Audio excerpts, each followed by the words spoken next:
Welcome to the Deep Dive. We're here to break down complex sources and give you the essential takeaways. And if you're just kicking off your journey into abnormal psychology at LACC, especially in Professor Seghi's class, wow, you are in for an amazing ride. Seriously, it's one of the most fascinating subjects. So think of this as your cheat sheet for Module 1. Okay, let's unpack this. Our mission today, get a solid grip on the basics of psychopathology. That's the whole field studying mental distress. But crucially, not just the textbook stuff. We want to connect it to your life. Navigating LA, the stress, figuring out who you are, relationships, school, work. It's a lot. It really is. And understanding this stuff is, well, it's key, whether you're aiming for a career in psych or just want to better understand yourself, your family, maybe colleagues down the line. Psychopathology fundamentally is the field focused on psychological disorders, what they look like, their causes and treatments. This deep dive should really set you up for Professor Seghi's course. Okay, let's jump right into probably the trickiest part of this whole subject. Where's the line?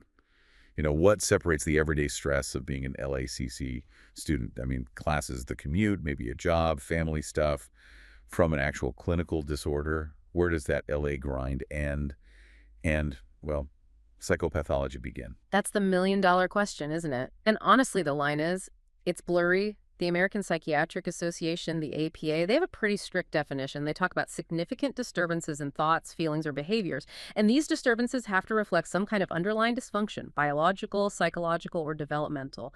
Plus, and this is key, they have to cause real distress or disability. Okay, distress or disability. So it's not just feeling anxious before a test. Exactly. The difficulty is everyone feels anxious sometimes, right? Or has weird thoughts pop into their head. We all experience that, especially in a high-pressure environment like LA, maybe juggling school and work. You normalize a pretty high level of stress, so it only really crosses into disorder territory when it significantly disrupts your life. Your ability to function, like hold down that job, keep up with classes, maintain relationships. Right. The severity of the impairment, that's the absolute key, not just having the symptom. Got it. Which makes sense why clinicians need some kind of structure to figure that out. Yeah. Your course materials mention a really helpful tool for remembering the 6 Ds. Yeah, the 6 signs of potential abnormality. So we're looking for disturbance, dysfunction, distress, deviance, danger, and duration. That's them. If something ticks several of those boxes, especially over time, that's when a clinician really starts looking closer. Yeah. But okay, that word deviance, deviating from the norm. How do we apply that sparely, especially somewhere like LACC, with students from literally everywhere? How do you avoid just imposing one cultural standard? That's such a critical point. Deviance does mean deviating from cultural or social norms. But the key, emphasized in the criteria, is that just being atypical different isn't enough. Never. It's always deviance plus that significant distress or dysfunction or danger. That combination is what matters. Okay. And, the history of psychology itself really shows how those cultural expectations have shaped what we even consider abnormal over time. Right. And connecting that to the bigger picture, how we've understood these things, it's changed drastically. Historically, there were sort of 3 big ways of thinking about mental illness. Yeah, broadly speaking, the earliest was the supernatural view. People thought distress came from, angry gods, demonic possession, spiritual problems, which led to some pretty intense practices like trephination. That's the skull drilling, right, to let the spirits out. Exactly. Pretty grim stuff. Definitely grim. Okay, so after supernatural came, somatogenic, thinking it was about the body. Correct. If supernatural was the why in spiritual terms, somatogenic looked for a physical where. Things like the ancient Greek idea of the 4 bodily humors being out of balance. Like blood, phlegm, that sort of thing. Yellow bile, black bile. Obviously, we know that's not right now, but it established a really important idea. Maybe mental problems could be fixed by fixing something physical in the body. That line of thinking eventually paved the way for modern biological psychiatry, looking at genetics, brain chemistry, that sort of thing. Okay, and the third view. That was the psychogenic view, shifting focus entirely to psychological factors. This is where you see the roots of things like Freud's theories and talk therapy starting to emerge. So we've got these evolving ideas of why people struggled, but then there's the history of where society put them. And for a long time, that place was the asylum. Right.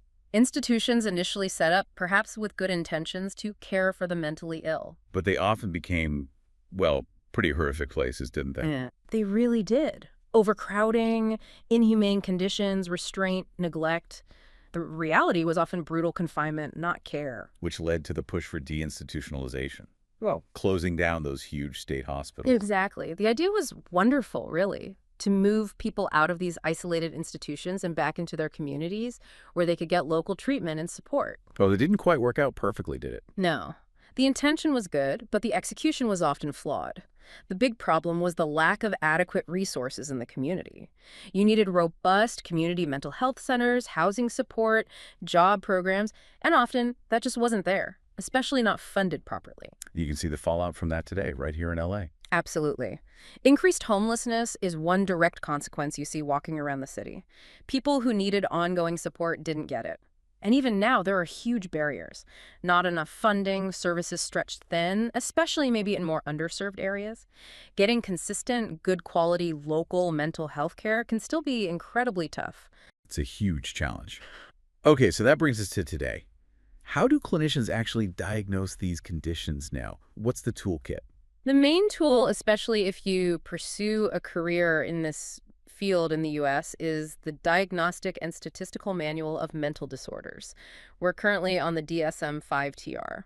DSM-5-TR. Got it. And internationally, there's also the International Classification of Diseases, the ICD, which covers all health conditions, including mental disorders. And the DSM itself, that's not static, right? It's changed a lot over the years. Oh, massively. A huge shift happened historically. Older versions used what we call a categorical approach. Meaning, like, you either have the disorder or you don't, an on-off switch. Pretty much, yeah. You had to meet a specific list of criteria, check all the boxes, and boom, you had the label. If not, you didn't. Which sounds maybe a bit too simplistic for something as complex as human minds. Exactly. And that's why the DSM-5 brought in more dimensional aspects. This was a big deal. It's psychiatry acknowledging that, well, mental health struggles aren't usually neat boxes. It's often more of a continuum, a spectrum. So less like a light switch, more like a dimmer slider. That's a great analogy. Clinicians can now rate the severity of symptoms. It allows for much more nuance. You can track if someone is improving, even if they still technically meet some criteria, rather than just waiting for them to flip from disordered to not disordered. That makes a lot of sense. But even with these improvements, are there still concerns about the DSM? Oh, definitely. There are ongoing debates about the validity. Does it actually measure what it claims to measure? And reliability. Do different clinicians reach the same diagnosis for some conditions? And a huge one, especially relevant for LACC students in a city as diverse as LA, is the ongoing need for greater cultural sensitivity. Right. How you make sure the criteria don't accidentally pathologize something that's actually normal or expected within a specific cultural context. Exactly. We have to be so careful not to impose a narrow, maybe Western view of normal onto everyone. That's why things like cross-cultural psychiatry are growing, and why the DSM now includes tools like the cultural formulation interview. It's a structured way for clinicians to ask about cultural factors that might be influencing the person's experience and symptoms. That seems incredibly important. Okay, this next part feels really relevant for anyone listening, whether they plan a psych career or not. The diagnostic label itself, it feels like such a double-edged sword. It absolutely is. On one hand, getting that diagnosis, that label, can be the key that unlocks treatment, especially navigating insurance, getting access to therapies or medications. Sometimes you need the label here in the U.S. system. And it can guide treatment, give you a framework for understanding what's going on. Yes, but the other edge of that sword is stigma. And stigma is powerful and incredibly damaging. Yeah. It affects everything: self-esteem, job opportunities, relationships, even whether someone feels able to reach out for help in the first place. Can you break down the different kinds of stigma? Sure. We often talk about public stigma. That's the negative attitudes and stereotypes society holds about people with mental illness. You know, thinking they're dangerous or weak or unpredictable. And there's self-stigma. Right. That's when someone internalizes those negative public attitudes. They start believing those stereotypes about themselves, leading to shame, secrecy, feeling like they're somehow less than. That sounds incredibly painful. It is. And finally, there's stigma expectations. This is the person's belief about how others will react. They anticipate rejection or discrimination, even if it hasn't happened yet. And that fear alone can stop them from seeking help or talking about their struggles. Wow. Understanding that whole dynamic feels like a really key part of personal growth from taking a course like this, even just for understanding friends or family or your own stress. Absolutely vital. Okay, so let's say someone gets a diagnosis. That's the map, maybe. But what's the actual journey? What does a mental health professional do next to really tailor the care beyond just that label? Great question. The diagnosis is just the starting point. The next step is a deep dive into the individual. It's about assessment. You need a comprehensive clinical approach. You integrate that initial diagnosis with the person's unique personal history, their family background, strengths, current stressors, everything. And you use psychological testing. Okay.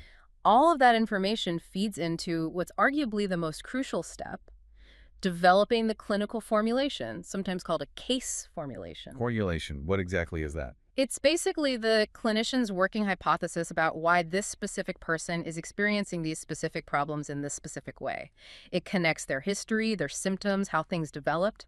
It tries to paint a full picture to understand the underlying mechanisms and maintaining factors. It goes way beyond just the DSM checklist. So it's like the personalized story behind the label. Precisely. And that formulation is what allows the therapist to design a truly individualized treatment plan. And that plan is something worked out with a client. Absolutely. It should be a collaborative agreement. It outlines the goals for therapy, the methods you'll use, how often you'll meet, logistics, all that practical stuff. And a lot of this happens in outpatient settings, right? So Yeah. people can keep living their lives. Yes, that's often the goal, especially for, say, LACC students.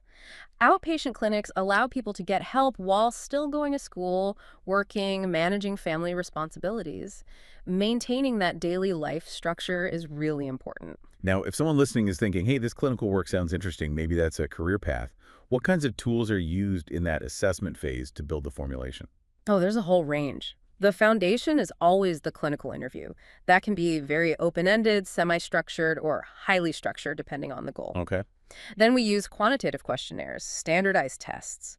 Maybe the most famous is the MMPI, the Minnesota Multiphasic Personality Inventory. It's a long test that helps screen for various patterns of personality and potential psychopathology. And what about those ink blot tests? Are those still used? They are. Those are projective tests. The idea is you present someone with ambiguous stimuli, like the Rorschach ink blots, or pictures they have to tell stories about, like in the thematic apperception test, the TAT. And how does that help? The theory is that how the person interprets that ambiguity reveals underlying, maybe unconscious feelings, conflicts, or ways of thinking. Fascinating. And crucially, going back to cultural sensitivity, there are efforts to make assessment tools more relevant for diverse populations. For example, there are thematic tests, like the Contemporized Themes Concerning Blacks test, CTCB, or the TEMIS Multicultural Thematic Apperception test. Why are those important? Because standard tests might have cultural biases or rely heavily on specific language skills. These alternative thematic tests use images and prompts designed to resonate more directly with the experiences of specific cultural groups, potentially giving a more valid insight into their internal world, especially for kids or people from marginalized communities. That makes total sense. I'll go. Let's start wrapping this up. Sure. So to recap, this deep dive gives you the essential groundwork for Module 1. Understanding psychopathology, the definitions, the history, diagnosis, stigma, assessment, it's all fundamental. Yeah. And this knowledge applies everywhere. Understanding internalizing problems like anxiety and depression, or externalizing problems like disruptive behavior. This impacts family dynamics, friendships, workplace interactions, everything. Absolutely. And for all you LACC students, starting with Professor Seggi, embrace this. It's an incredible chance for growth, not just academically, but personally. Use this knowledge. Understand your own stress, navigating life in LA, figuring out your path. And hey, maybe you'll discover that becoming a psychologist or a psychiatrist is exactly where you're meant to be.